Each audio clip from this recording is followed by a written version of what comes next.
पंचायत समितीचं जे परळी तालुक्याचं आरक्षण सोडत सध्या झालेले आहे आणि आपल्यासोबत तहसीलदार व्यंकटेश मुंडे आपल्यासोबत आहेत, जे की या ठिकाणी आपल्यासोबत संवाद साधणार आहेत. साहेब, काय सांगाल, या ठिकाणी नुकतीच आरक्षण सोडत झालेली आहे?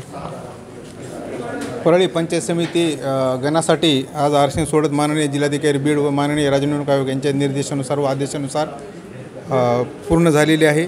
सदरील आरक्षणाची जी काही सोडत प्रक्रिया आहे ती जिल्हा परिषद व पंचायत समित्या सार्वत्रिक निवडणूक आरक्षण आदेश 2025 मध्ये ज्या काही तरतुदी आहेत त्या अनुषंगाने आरक्षणाची पहिली निवडणूक प्रक्रिया या तरतुदी अन्वये आरक्षण सोडत पूर्ण झालेली आहे.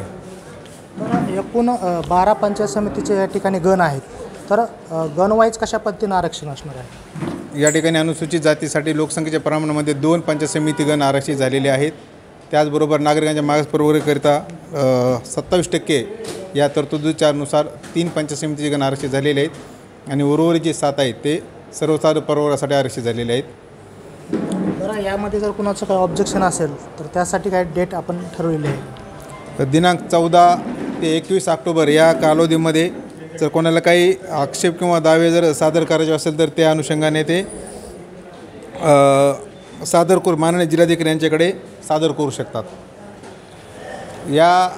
सादर करू शकतात आणि एकूण जे 12 पंचायत समितीच्या गणाच्या आपल्याला आता जागा सांगितल्या मी, त्यापैकी 12 पैकी एकूण 6 महिलेसाठी पंचायत समितीचे गण होते. त्यापैकी अनुसूचित जातीसाठी 1, नागरिकांच्या मागास प्रवर्गासाठी 2 आणि सर्वसाधारण महिलेसाठी 3, यानुसार 6 पंचायत समिती गण महिलेसाठी आरक्षित झालेले आहेत. आपल्यासोबत संवाद साधण्यासाठी उपजिल्हाधिकारी अरविंदजी यादकर साहेब देखील आहेत. साहेब, काय सांगायचे? नुकतंच या ठिकाणी परळी तालुक्यातील पंचायत समितीचं आरक्षण सोडत सध्या झालेले आहे. जिल्हा परिषद पंचायत समिती सार्वत्रिक निवडणुकीच्या अनुषंगानं माननीय राज्य निवडणूक आयोगाच्या निर्देशानुसार आणि माननीय जिल्हाधिकारी महोदय यांच्या आदेशानुसार आजचं आरक्षण या ठिकाणी पंचायत समिती परळी वैजनाथकरता जाहीर झालेलं आहे.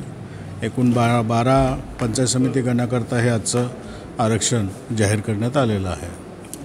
प्रशासनातर्फे काय आव्हान असेल? कारण एकूण परळी तालुक्यामध्ये 12 गण आहेत पंचायत समितीचे, तर प्रशासनाकडून आपलं काय आव्हान असणार आहे या निवडणुकीसाठी?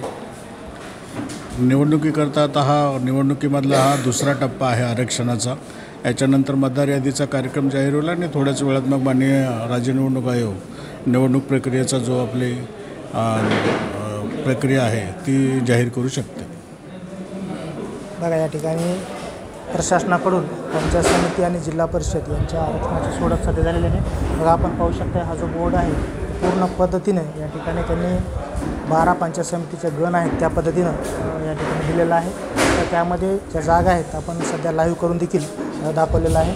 कॅमेरामन महादूसह मी श्रीमंत खांडेकर, न्यूज महाराष्ट्र 1 चॅनल.